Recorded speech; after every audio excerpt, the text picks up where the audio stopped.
ನಮಸ್ಕಾರಗಳು. ದಿನ 14. ಕರ್ನಾಟಕ ಸೌಹಾರ್ದ ಸಹಕಾರಿ ಅಧಿನಿಯಮ 1997. ಅಧ್ಯಾಯ 4. ಸಹಕಾರಿಯ ಆಡಳಿತ ನಿರ್ವಹಣೆ. ಕಲಂ 30. ಸಭೆಗಳು. ಕಲಂ 30(1). ಆಡಳಿತ ಮಂಡಳಿಯು ಒಂದು ಸಹಕಾರಿ ವರ್ಷದಲ್ಲಿ ತನ್ನ ಅಗತ್ಯಕ್ಕೆ ತಕ್ಕಂತೆ ಅಗತ್ಯವಾದಷ್ಟು ಮಂಡಳಿಯ ಸಭೆಗಳನ್ನು ಮತ್ತು ಸಾಮಾನ್ಯ ಸಭೆಗಳನ್ನು ಕರೆಯಬಹುದು, ಆದರೆ ಕನಿಷ್ಠ ಪಕ್ಷ ಪ್ರತಿ 2 ತಿಂಗಳಲ್ಲಿ ಒಂದು ಮಂಡಳಿಯ ಸಭೆಯನ್ನು ಮತ್ತು ಪ್ರತಿ ವರ್ಷದ ಸೆಪ್ಟೆಂಬರ್ ತಿಂಗಳ 25ರೊಳಗಾಗಿ 23ನೇ ಪ್ರಕರಣದ 3ನೇ ಉಪಪ್ರಕರಣದಲ್ಲಿ ಉಕ್ತವಾಗಿರುವ ಕಾರ್ಯಕಲಾಪಗಳನ್ನು ನಿರ್ವಹಿಸಲು ಒಂದು ವಾರ್ಷಿಕ ಸಾಮಾನ್ಯ ಸಭೆಯನ್ನು ಕರೆಯತಕ್ಕದ್ದು. ಕಲಂ 32. ಸಹಕಾರಿಯ ಸದಸ್ಯರುಗಳ ಪೈಕಿ 10(1) ಸದಸ್ಯರುಗಳಿಗೆ ಕಡಿಮೆ ಇಲ್ಲದ ಸದಸ್ಯರಿಂದ ಅಥವಾ ಉಪವಿಧಿಗಳಲ್ಲಿ ಉಪಬಂಧಿಸಲಾದಂತೆ ಕೋರಿಕೆಯನ್ನು ಸ್ವೀಕರಿಸಿದ 30 ದಿನಗಳೊಳಗೆ ವಿಶೇಷ ಸಾಮಾನ್ಯ ಸಭೆಯನ್ನು ಮಂಡಳಿಯು ಕರೆಯತಕ್ಕದ್ದು. ಅಂಥ ಕೋರಿಕೆಯು ಸಭೆಯನ್ನು ಕರೆಯುವ ಬಗ್ಗೆ ಕಾರಣಗಳನ್ನು ಒಳಗೊಂಡಿರತಕ್ಕದ್ದು. ಮಂಡಳಿಯು ಇದಕ್ಕೆ ತಪ್ಪಿದಲ್ಲಿ ಸಹಕಾರಿಯ ಸದಸ್ಯರುಗಳಲ್ಲಿ 10(1) ಕಡಿಮೆ ಇಲ್ಲದಂಥ ಸದಸ್ಯರುಗಳು ಸಹಿ ಮಾಡಿದ ಕೋರಿಕೆಯನ್ನು ಸ್ವೀಕರಿಸಿದ 30 ದಿನಗಳೊಳಗೆ ಸಂಯುಕ್ತ ಸಹಕಾರಿಯು ಅಂಥ ಸಾಮಾನ್ಯ ಸಭೆಯನ್ನು ಕರೆಯತಕ್ಕದ್ದು. ಕಲಂ 33. ಸಹಕಾರಿ ಮತ್ತು ಸಂಯುಕ್ತ ಸಹಕಾರಿಯು 2ನೇ ಉಪಪ್ರಕರಣದಲ್ಲಿ ನಿರ್ದಿಷ್ಟಪಡಿಸಿದ ಸಮಯದೊಳಗೆ ವಿಶೇಷ ಸಾಮಾನ್ಯ ಸಭೆಯನ್ನು ಕರೆಯಲು ತಪ್ಪಿದರೆ, ರಿಜಿಸ್ಟ್ರಾರನು ಸಹಕಾರಿಯ ಸದಸ್ಯರುಗಳಲ್ಲಿ 10(1) ಕಡಿಮೆ ಇಲ್ಲದ ಸಂಖ್ಯೆಯ ಸದಸ್ಯರುಗಳು ಸಹಿ ಮಾಡಿದ ಕೋರಿಕೆಯನ್ನು ಸ್ವೀಕರಿಸಿದ ತರುವಾಯ 45 ದಿನಗಳೊಳಗೆ ವಿಶೇಷ ಸಾಮಾನ್ಯ ಸಭೆಯನ್ನು ಕರೆಯತಕ್ಕದ್ದು. ಕಲಂ 34. ಯಾವುದೇ ಸಾಮಾನ್ಯ ಸಭೆಯ ಕೋರಂ ಉಪವಿಧಿಗಳಲ್ಲಿ ನಿಗದಿಪಡಿಸಬಹುದಾದಷ್ಟು ಇರತಕ್ಕದ್ದು.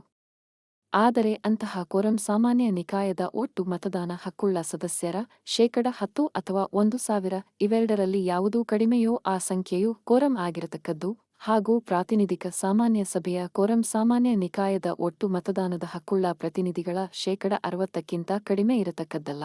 ಯಾವುದೇ ಸಾಮಾನ್ಯ ಸಭೆಯಲ್ಲಿ ಯಾವುದೇ ಕಲಾಪದ ಚರ್ಚೆಯ ಸಮಯದಲ್ಲಿ ಕೋರಂ ಇಲ್ಲದಿದ್ದ ಪಕ್ಷದಲ್ಲಿ ಅಂಥ ಸಭೆಯ ಕಲಾಪವನ್ನು ನಡೆಸತಕ್ಕದ್ದಲ್ಲ.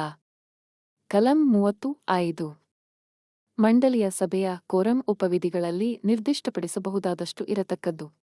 ಆದರೆ ಅಂತಹ ಕೋರಂ ಮಂಡಳಿಯ ಒಟ್ಟು ಸದಸ್ಯರ 50% ನಂತರದ ಸಂಖ್ಯೆಗಿಂತ ಕಡಿಮೆ ಇರತಕ್ಕದ್ದಲ್ಲ. ಯಾವುದೇ ಮಂಡಳಿಯ ಸಭೆಯಲ್ಲಿ ಯಾವುದೇ ಕಲಾಪದ ಚರ್ಚೆಯ ಸಮಯದಲ್ಲಿ ಕೋರಂ ಇಲ್ಲದಿದ್ದ ಪಕ್ಷದಲ್ಲಿ ಅಂಥ ಸಭೆಯ ಕಲಾಪವನ್ನು ನಡೆಸತಕ್ಕದ್ದಲ್ಲ. ಕಲಂ 31. ನೌಕರರು. ಕಲಂ 31(1). ಸಾಮಾನ್ಯ ನಿಕಾಯದ ಅನುಮೋದನೆಗೆ ಒಳಪಟ್ಟು ಸಹಕಾರಿಯ ಸಿಬ್ಬಂದಿಯ ವೃಂದಸಂಖ್ಯೆಯನ್ನು ಮತ್ತು ನೌಕರರ ವೇತನ ಶ್ರೇಣಿಗಳನ್ನು ಮಂಡಳಿಯು ನಿರ್ಧರಿಸತಕ್ಕದ್ದು.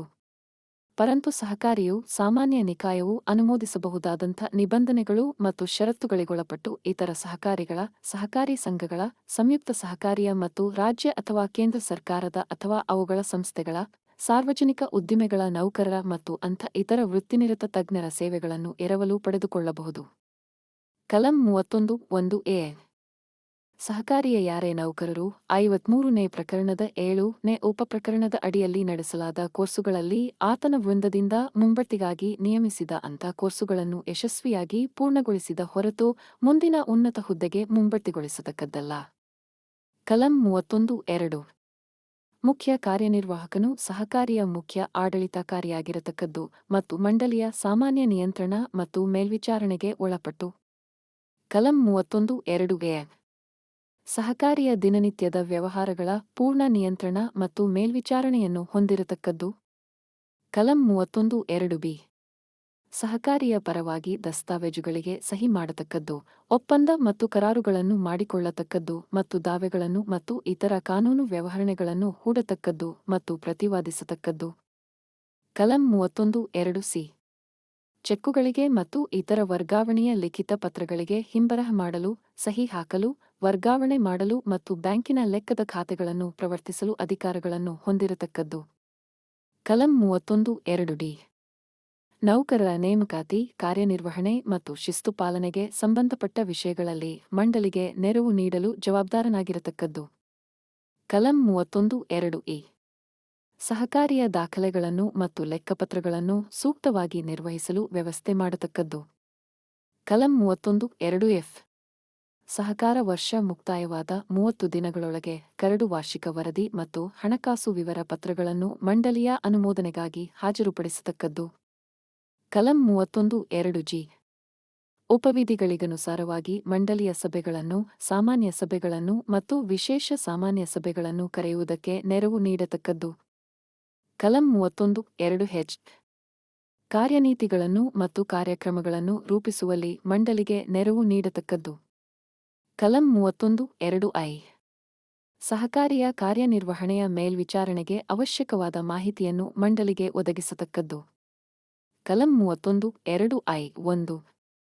ಸಹಕಾರಿಯ ವಾರ್ಷಿಕ ಲೆಕ್ಕಪರಿಶೋಧನೆಗೆ ಅಗತ್ಯವಾದ ಆರ್ಥಿಕ ದಾಖಲೆಗಳನ್ನು, ಅನುಸೂಚಿಗಳನ್ನು ಮತ್ತು ಇತರೆ ದಾಖಲೆಗಳನ್ನು ತಯಾರಿಸಿ ಮಂಡಳಿಯ ಅನುಮೋದನೆಯನ್ನು ಪಡೆದು ಸಂಬಂಧಪಟ್ಟ ಲೆಕ್ಕಪುಸ್ತಕಗಳನ್ನು, ದಾಖಲೆಗಳನ್ನು ಮತ್ತು ಇತರ ದಸ್ತಾವೇಜುಗಳನ್ನು ಸಹಕಾರ ವರ್ಷ ಮುಕ್ತಾಯವಾದ 30 ದಿನಗಳೊಳಗೆ ಲೆಕ್ಕಪರಿಶೋಧಕರಿಗೆ ಒದಗಿಸತಕ್ಕದ್ದು. ಕಲಂ 31(2)ಐ.2. ಲೆಕ್ಕಪರಿಶೋಧನಾ ವರದಿಯಲ್ಲಿ ಕಂಡುಬರುವ ಲೋಪದೋಷಗಳನ್ನು ಸರಿಪಡಿಸಲು ತೆಗೆದುಕೊಳ್ಳಬೇಕಾದ ಕ್ರಮಗಳನ್ನು ಪ್ರಸ್ತಾಪಿಸಿ ಮಂಡಳಿಯ ಮುಂದೆ ಮಂಡಿಸಿ ಅನುಮೋದನೆಯನ್ನು ಪಡೆಯತಕ್ಕದ್ದು ಮತ್ತು ಅದರಂತೆ ಕ್ರಮ ಕೈಗೊಳ್ಳತಕ್ಕದ್ದು. ಕಲಂ 31(2)ಐ.3. ವಿಚಾರಣಾ ವರದಿ ಏನಾದರೂ ಇದ್ದರೆ ಅದರಲ್ಲಿ ಕಂಡುಬರುವ ಲೋಪದೋಷಗಳನ್ನು ಸರಿಪಡಿಸಲು ತೆಗೆದುಕೊಳ್ಳಬೇಕಾದ ಕ್ರಮಗಳನ್ನು ಪ್ರಸ್ತಾಪಿಸಿ ಮಂಡಳಿಯ ಮುಂದೆ ಮಂಡಿಸಿ ಅನುಮೋದನೆ ಪಡೆಯತಕ್ಕದ್ದು ಮತ್ತು ಅದರಂತೆ ಕ್ರಮ ಕೈಗೊಳ್ಳತಕ್ಕದ್ದು. ಕಲಂ 31(2)ಐ.4. ಮಂಡಳಿಯ ಪದಾವಧಿ ಮುಕ್ತಾಯವಾಗುವ ಪೂರ್ವದಲ್ಲಿ ಚುನಾವಣೆ ನಡೆಸಲು ಅಗತ್ಯವಾದ ಮಾಹಿತಿ ಮತ್ತು ನೆರವನ್ನು ಸಹಕಾರಿ ಚುನಾವಣಾ ಪ್ರಾಧಿಕಾರಕ್ಕೆ ನೀಡತಕ್ಕದ್ದು. ಕಲಂ 31(2)ಐ.5. 34ನೇ ಪ್ರಕರಣಕ್ಕೆ ಅನುಸಾರವಾಗಿ ರಿಜಿಸ್ಟ್ರಾರನಿಗೆ ಮತ್ತು ಸಂಯುಕ್ತ ಸಹಕಾರಿಗೆ ಸಲ್ಲಿಸಬೇಕಾದ ವಿದ್ಯುಕ್ತ ವರದಿಗಳನ್ನು ಮತ್ತು ಮಾಹಿತಿಗಳನ್ನು ಪ್ರತಿವರ್ಷ ಸೆಪ್ಟೆಂಬರ್ 30ರೊಳಗೆ ರಿಜಿಸ್ಟ್ರಾರನಿಗೆ ಹಾಗೂ ಸಂಯುಕ್ತ ಸಹಕಾರಿಗೆ ಸಲ್ಲಿಸತಕ್ಕದ್ದು. ಕಲಂ 31(2)ಐ.6. ಮಂಡಳಿಯಲ್ಲಿ ರಿಕ್ತತೆಗಳು ಉಂಟಾದಾಗ ಆ ಬಗ್ಗೆ ಸಹಕಾರಿ ಚುನಾವಣಾ ಪ್ರಾಧಿಕಾರಕ್ಕೆ ಮಾಹಿತಿಯನ್ನು ಸಲ್ಲಿಸತಕ್ಕದ್ದು ಮತ್ತು ಕಲಂ 31(2)ಜೆ. ಉಪವಿಧಿಗಳಲ್ಲಿ ನಿರ್ದಿಷ್ಟಪಡಿಸಲಾದಂತೆ ಅಥವಾ ಮಂಡಳಿಯ ಸಭೆಗಳಲ್ಲಿ ಅಥವಾ ಸಾಮಾನ್ಯ ಸಭೆಗಳಲ್ಲಿ ನಿರ್ಣಯದ ಮೂಲಕ ನಿರ್ಧರಿಸಲಾದಂತೆ ಇತರ ಯಾವುದೇ ಪ್ರಕಾರ್ಯಗಳನ್ನು ನಿರ್ವಹಿಸತಕ್ಕದ್ದು. ತರಬೇತಿ ವಿಷಯಕ್ಕೆ ವಿರಾಮ. ಅಧ್ಯಾಯ 4. ಸಹಕಾರಿಯ ಆಡಳಿತ ನಿರ್ವಹಣೆ ಮುಕ್ತಾಯ. ವಿಕಾಸ ಸೌಹಾರ್ದ ಕೋಆಪರೇಟಿವ್ ಬ್ಯಾಂಕ್ ಲಿಮಿಟೆಡ್ ಹಾಗೂ ವಿಕಾಸ ಶಿಕ್ಷಣ ಸೌಹಾರ್ದ ಸಹಕಾರಿ ನಿಯಮಿತ ಹೊಸಪೇಟೆ ಇವರ ನೇತೃತ್ವದಲ್ಲಿ ತರಬೇತಿ ಸರಣಿಗಳು.